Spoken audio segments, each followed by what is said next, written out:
Um, Good to see all of you. This would be so much better in person, but here we are. So this will have to do. Um, and so I'm going to present because it'll just be easier. As you have questions, throw them into the chat. And then I'm going to do everything I can to get to those questions at the end. Now, oftentimes when I speak about the book, I have sort of a segment of folks in a certain profession. Um, my understanding is you ladies are in all sorts of different walks of life, profession.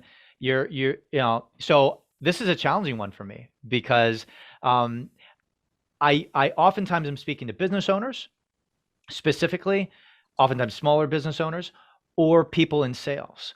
So I'm gonna give you these ideas, but I do want to make sure that it's super applicable to you and in whatever stage you're in. We've got a sort of a wonderfully smaller group tonight. So my hope is that whatever I present, if you have specific questions to the application potentially in whatever walk you're in right now, please don't hesitate to share those as well.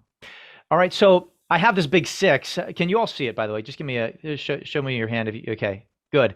So I'm gonna use a slide deck just so that you have something slightly more interesting to look at than just me talking at you tonight. If you can actually see the screen right now. So, um, really what I want to share with you tonight are some thoughts on a better way to connect with people.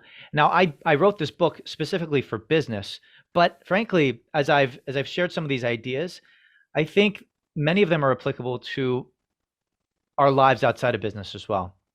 And I frankly believe the stakes are incredibly high when it comes to how we connect in ways that are less than authentic. And so frankly, over the past 40 years in particular, in the business world, we've developed what I'm starting to classify as a weakened sense of deep, impactful relationships in business. And in many ways, our relational muscles are atrophied. So I want to define a term because I realized so oftentimes when I start talking about this, when I talk about the idea of lead generation and specifically what that is in business, about 50% of the population actually knows what I'm talking about. So I'm just going to assume that 50% of you don't know what I'm talking about. Lead generation is this concept of how to generate business through a lead that comes onto your website, a lead you might call basically to find people willing to transact with you. And this concept came out about the mid 1970s. Before that time, we didn't actually talk about people or potential clients as leads. That should be an interesting discovery for anybody who's been trained in the last 40 years in business, because lead generation has become sort of this ubiquitous term when it comes to generating business, whether you're talking about marketing or whether you're talking about sales or business development in general. So that's sort of a general idea of lead generation. So that said, I like to oftentimes spark some questions in your mind. So what if I told you that the only thing standing between where you are right now, your goals in business and life, are a handful of relationships, maybe 6 relationships? And what if I told you that finding these 6 relationships would actually, on a business level, make your career, make your endeavor, whatever you're setting out to do, less disruptible in our age of tremendous disruption? So there's an economic argument that I'm going to talk about here for the good of a business that you might be starting or that you might be in. And the other argument is a happiness argument. Because what if I told you that by treating people as leads, by using lead generation tactics that have been taught in business, these are also now currently making you more disruption prone instead of disruption proof. And in addition to that, they strip you of your joy of working at a very high level. And so I was having a conversation with some business owners about this idea. I was training a class actually, and I asked them. I said, we're about halfway through the year. This was a few years ago. We're halfway through the year. We're doing a business analysis and we're in the summer. I said, at the beginning of the year, you had a revenue goal for your business. Um, Write down that goal. So they wrote down the goal. Now, where should you be by this point in the year? They wrote down that. And I said, hey, it's okay. We're oftentimes a little bit optimistic about where we wanted to be. Tell me what the gap is between where you wanted to be this time in the year and where you actually are. What's that gap? And they wrote down that gap. And I said to them, okay, now look at that gap. What do you have in your back pocket in terms of a way to generate business that is going to be able to bridge that gap between now and the end of the year? And they all wrote down an answer. And I thought, well, this is great. Now I have 40 people here. I'm going to have at least a few really cool ideas for how we can bridge this gap. And I said, okay, so in order to figure out which ones are going to be most exciting, I asked, okay, now looking at that tool that you've written down to bridge this gap, how many of you would be excited to execute using that strategy, that tool, over the next 3 years, 5 days a week, 2 hours a day, focused on that tool, that strategy, 50 weeks out of the year for those 3 years? Not a hand was raised, 40 people. So it got me thinking, like, wow, okay, and now I have nothing to work with here with this crowd. Tell me, I'm curious, how many of you, if you have children or you'd like to have children at some point, would take that tactic and eagerly teach it to one of your kids as a way in which they could have a much more effective, flourishing career in the future? And not a hand was raised. And it got me thinking, okay, there's something wrong with the way in which we're teaching people how to bring in business, right? This idea that this has to be total drudgery and I got to pay my dues in business. And what I realized that as I unpacked this with the crowd is that they were all talking about lead generation concepts. Every single one of them. We're talking about lead generation concepts. This concept that I like to classify in the book which is really a commoditization of the relationship that we would have otherwise with a client, right? So some of these classic ones are, if you've been in sales, you've heard of smiling and dialing. You learn a script and pick up the phone and make as many phone calls as you can. If you've seen Glengarry Glen Ross or any of these 80s classics, right? Wall Street type of classics, you've seen this type of thing, right? So almost all of them were talking about that type of lead generation, or they were talking about sending mailers to people endlessly until they guilted people or made them fear that they weren't going to be that they weren't going to work with the right person in their neighborhood. Or they were talking about kind of the speed dating of networking, if you will, where you go to these networking events, you're passing out all these cards and there's a lot of backslapping and then people forget your name. They were all plugging into that type of paradigm, and all of that falls into this lead generation idea. I started doing some research on this and I found it really interesting. So I went back and I got a little bit nerdy on this, and I looked up the historic use of the term lead generation. And I found that actually we didn't always use this term, as I alluded to earlier.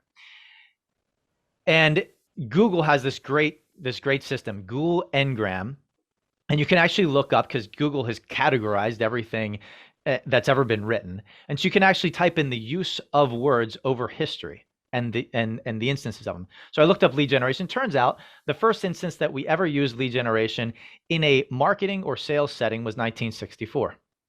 So I thought, okay, well, that's interesting. What other things are associated with that? And I had also heard when I've been training, hey, you just fake it till you make it. Well, when you're an expert, you're not faking it. But when you're a lead generator, all you need are some scripts, and you hit the phones and you fake it until you make it. And that came out of the mid 1980s, post the lead generation revolution. Here's another one. The use of the term call center, where you have hundreds and hundreds of people calling, right? We hear this in politics. We see this with raising money for nonprofits. We see this in almost every service industry. That only really became popular, started to become popular in the 80s, and then really spiked in the 1990s. Here's another one. The historic use of the term online lead generation spikes, as you might imagine, after the internet hits, okay, and really got going in about 2010. And what I like to refer to to this idea of lead generation as sort of it's the industrial revolution of business development. So I want you to imagine that business development was a free-flowing, natural human reality where people interacted with potential clients, families, folks who they would naturally come across and do business with. There was a lot of trust. There was a lot of expertise. And you only really had anything to trade with the marketplace when you were an expert at what you did. And so what happened is that lead generation and this whole idea of lead generation changed the entire way that we think about the clients and about how we bring business in. And so you can actually see the massive growth, right? Because an industrial revolution actually changes the way in which we the flow of money oftentimes, right? And so we can actually see this in the growth of certain industries. So I looked up a few. So one of them is I found a great chart on the growth of the insurance industry. So number of insurance agents and brokers in the United States alone. You can see pretty low in 1960. 1970 starts to grow. 1980 almost doubles. 1990 there's exponential growth, right? This is all post lead generation realities. Why? Because all of a sudden we can very quickly get teams and teams of people generating business who we don't need to train to be experts. We just need them to be really, really good at lead generation.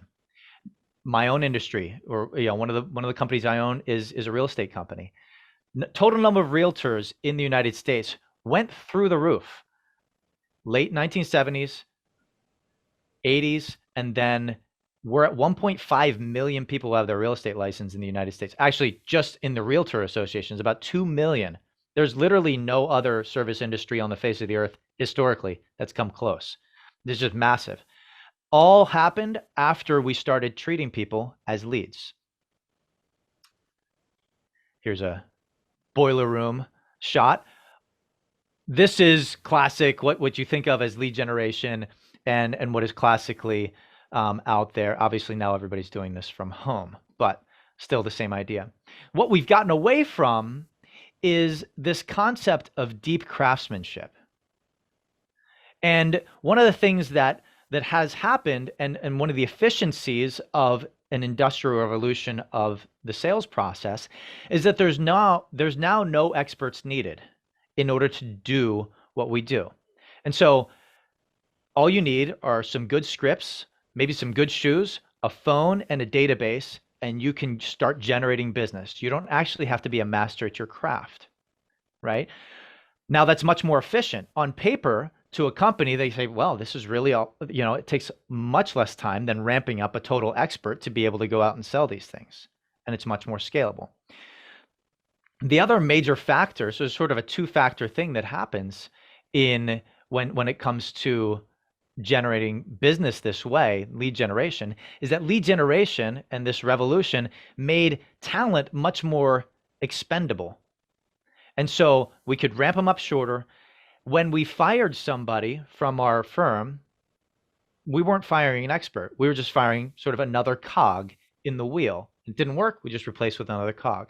So it actually commoditized not just the relationship with the client, but it actually commoditized the relationship with our own sales forces and the people in our own companies. So you can imagine how many people do you know who in the 1980s, 1990s, maybe people that you know and love, who have been career salespeople.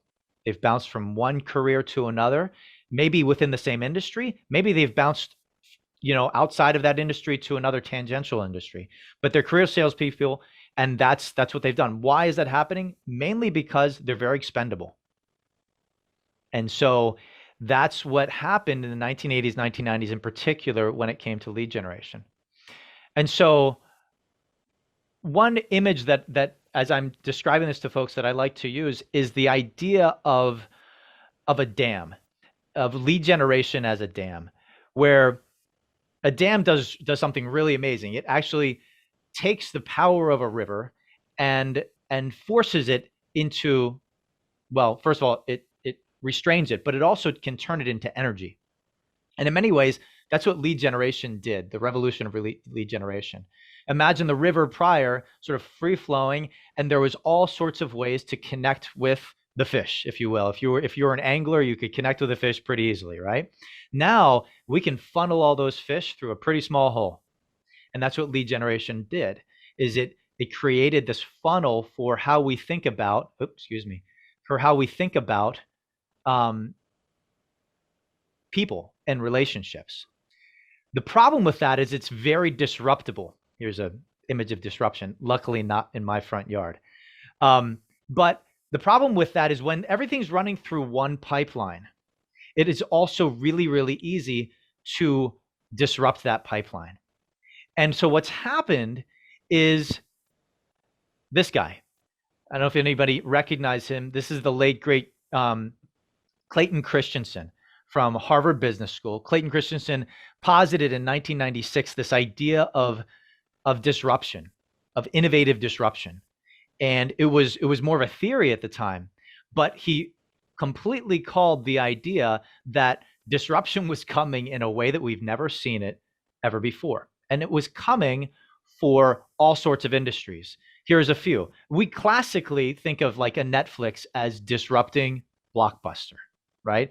Those are goods, but it also affected service industries. So let me ask you, how many travel agents do you have in your Rolodex today, right? Do you have in your phone today? Almost none, right? They're basically got completely disrupted like that, right? Why? Because they were lead generators. And as soon as technology was able to disrupt that by doing lead generation better than they could, they got out of the picture. Okay. So this is where the claim of all of this disruption actually making you more disruption prone comes in, because if you're doing lead generation, you're in a big mess. How many Zoomers are using, are going to use Zillow before they call a real estate agent to go find their next home? All of them, right? There's a severe disruption happening currently in the real estate market. LegalZoom comes in and siphons off billions of dollars of basic legal work from the legal industry. How many young attorneys do we know who are going, I don't know if I'm going to be able to use my law degree, right? Serious disruption.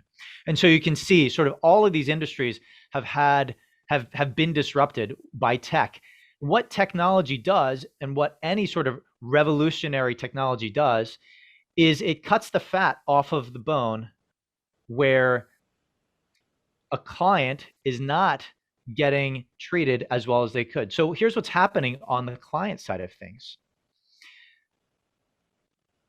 And it's really sort of it's almost a how should I put this? It's almost an inevitable physical reality that happens as clients. Putting yourself in the shoes of a client, when we are commoditized, we reciprocate that. So to every action, there's an equal and opposite reaction. We know that sort of in physics. Now, consumers have a reaction when they feel like they're being commoditized. The problem is in the 1980s and 1990s, they didn't have a technologically better way of getting the information or of doing the transaction. So they had to go through your classic lead generators who were certainly no better as experts in delivering what they were delivering. But once they could choose something different, what do? They said one of two things. Gee, with this sort of treatment that I'm getting now, I can go find this for cheaper or faster. Or number two, gosh, if I'm paying this much, I'm going to go find better treatment. And so technology sees that in the consumer and they provide it, either in the form of cheaper service, faster service, or something that actually seems or can be perceived as actually superior service as well. So Amazon has done this, par excellence, when it comes to disruption. So that's what's happening in the world or in the mind of a consumer. So the question then that I wrote the book about is, then how can we become disruption proof? Because it would seem as if, gosh, if we're in business today and everybody's been trained in lead generation, that we're all inevitably going to be disrupted. And what I want to propose is that that is actually not the case. That yes, if you're doing lead generation, you're disruption prone. However, in order to become disruption proof, you need to play this game of business and perhaps of life in a way that technology cannot imitate. So where do we go from here? I want to tell you a story about this place, Buoy Mongers. If you've ever been down to DC, this is one of my favorite sandwich shops in DC. And early in my career, we were having our third child, and I am feeling the pressure of disruption in my own marketplace. And it was '08. The there's all the financial crisis and whatnot going on, and half of the real estate agents in the halls of my brokerage were leaving or taking early retirement, so they're all getting out of the business. And I thought to myself, I've got this newborn to take care of. I've got these other two. I better figure out a different way. So I called up some of the smartest people I knew who had clearly been through their own disruptions in their own lives and in their own businesses. And so I called up a friend, Jerry, and I said, Jerry, can I just take you out to lunch or breakfast or anything? Can you meet me? I just want to understand how you've done it. You're now Jerry was a family friend, and he took the meeting right away. He was an attorney, is still. He's kind of on the twilight of his career now. And he sat down with me, and I remember just taking copious notes. I carry one of these with me all the time, and I just was taking copious notes on everything from his workout routine, his time with his family, and how he works and when he gets into the office. And I took probably 5 or 6 pages of notes over maybe 40 minutes. And here he is, and all the while having a cup of coffee with me, and it doesn't even seem like he's breaking a sweat. And I thought, wow, this is amazing, and I've gotten more out of this than I could have ever bargained for. And then Jerry looks at me and he says, Pat, you're going to do really well in this business. And what struck me is that we hadn't spoken about my business at all. All I came with were questions for him. And he had dutifully answered all those questions. And but he shifted. He said, you're going to do really well at this business. And,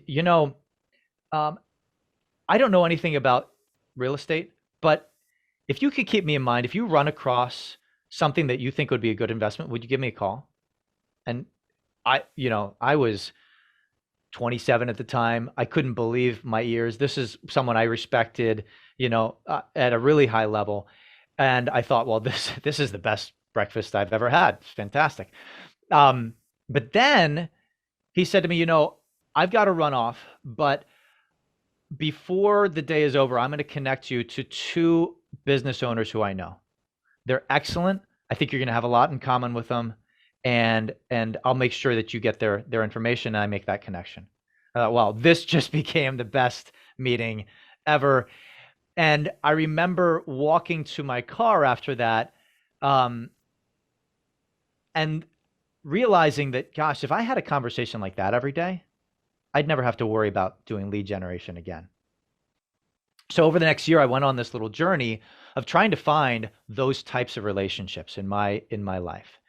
And I ended up building a really, really great career, eight kids later, and being able to take care of a family and start other businesses. That conversation was so fundamental, because what it did for me was it framed for me the type of individual I was looking for and the type of relationship I was looking for.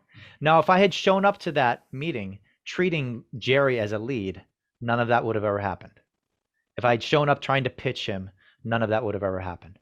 But because I showed up very curious and very serious about gaining knowledge from that relationship, he invested back into me. And so I went and started looking for these right people. Over the course of a year, I had about 600 of these conversations because I didn't know who I was looking for yet. I just knew I needed to try to find those types of relationships. And I wrote the book to help people find those without having 600 conversations, to find those types of relationships in whatever business they're in. Since then, I've trained my own organizations, people in my own organizations, as well as people outside of those organizations, in all sorts of, in particular, service industries mostly, but it certainly applies to folks who I've spoken to in nonprofit world, as well as all others. So that's where this book came from, is how to go find these people. I want to share with you some of the things that I learned in having these conversations. Fast forward about 15 years, here I am at the beginning of COVID, and I started to put pen to paper and really think hard about these principles that I had been talking to people about. And I wanted to see if these principles applied to other people who had had success. And I interviewed about 50 great professionals who are at the end of their careers. And it was really amazing. I went into these conversations without having an idea that necessarily what I had learned and been able to have success with would have translated to others. So these are folks, very much in the twilight of their careers. And I sat down and said, I want to know all of the major relationships that have brought you to where you are. Can you talk to me about that? And I took copious notes. What I found, just to shorthand it for you a little bit, is that the average number of really fundamentally impactful relationships on someone's career, and these are very, very, illustrious careers, were 6. That was the average number. And so that's where Find Your 6 comes from, is going and finding the 6 correct relationships for you can make all the difference. And I haven't just seen it in my own career. I've seen it in the lives of others. And as I interviewed people, what I began to see was a pattern of 3 major characteristics in who they were looking for, right? And what I found in Jerry and who they had found in their own lives. And I want to share those characteristics with you. And then maybe we can open it up to some questions, because I want this to apply to all of you and to your circumstances as well, and not go down too many rabbit holes when it comes to just sort of what I talk about in the book as it relates to training, but also apply it to all of you. So characteristic number 1 was longevity. What I found is that people who, on average, spend more time with their clients. In my world, that would be oftentimes attorneys were great people who would connect me to clients. Builders were great people who would connect me to clients. Small business owners would oftentimes have long-term relationships either with their employees or their clients. So the longevity with which they enjoyed in their relationships professionally really mattered. We can apply this to family life, right? Clearly, the longevity that I have in my relationship with my wife makes that relationship stronger and stronger over time, and allows for the base of trust to grow each and every year, hopefully every day, right? We know this with our own children, and so I think this applies across the board. But that was a lens through which I was able to see a lot of really, really great, talented people. And what I would propose to you is, in the language of business, what I would propose to you is that you're on a talent search. If you're looking for your 6, you're on a talent search, and you have certain criteria that talent you're going to be looking for in that talent. So the first thing I'd propose to you is that you're looking for longevity. This is not the type of longevity people get gold watches for, right? Which is sort of longevity out of inertia. This is longevity of investing into relationships professionally and habitually. The next is, and I want to show you this slide. So that's the idea of longevity, people on a long marathon. The next is trust, implicit trust, or oftentimes what I'll call in business fiduciary trust, right? Where the people that I found had the greatest impact in the careers of these top performers that I interviewed, and certainly in mine, were in the habit of building deep trust because they spent time, but also because they took advantage of that time. There's plenty of people who spend a lot of time around others, but who aren't good at forming great trust with them. There's other people who can form trust very quickly.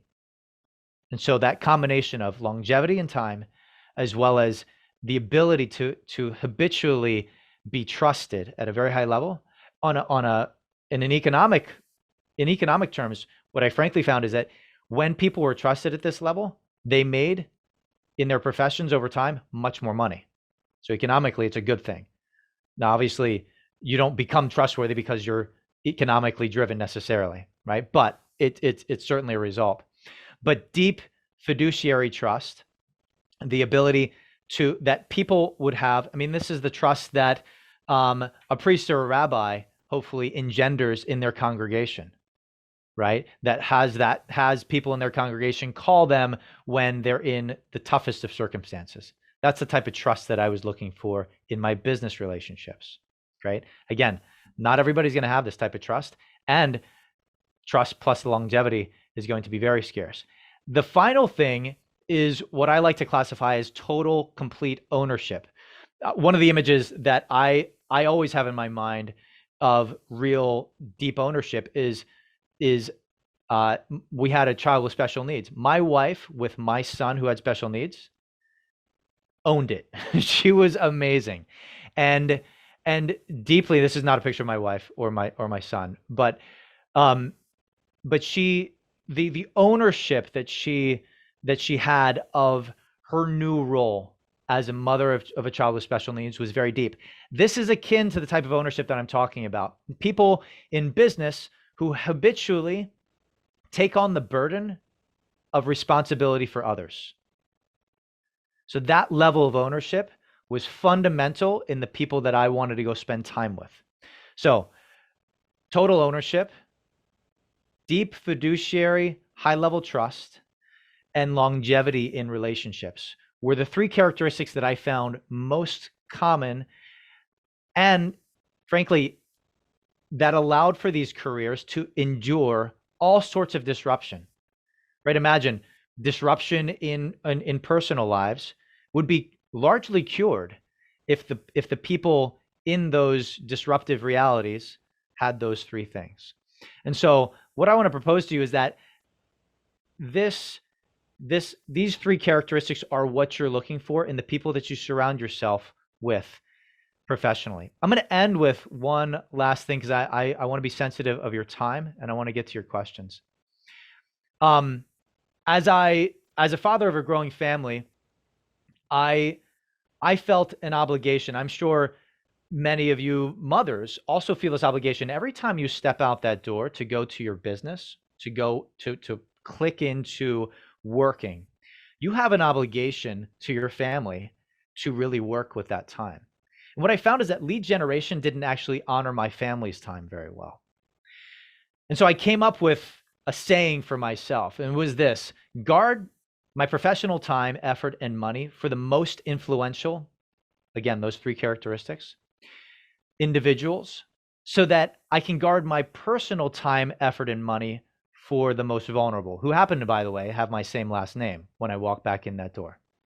And so that's what I want to leave you with, is that that concept of as people who have responsibilities, we have responsibility. Frankly, business should fund our responsibility to the rest of the people who come to rely on us. And so I'll leave you with that, but I want to certainly leave some time for questions. I think I've gone a little bit over. So hopefully that frames for you a little bit about what the book is about. I can't get into it all, but thank you for listening. And I'm going to take down the screen share.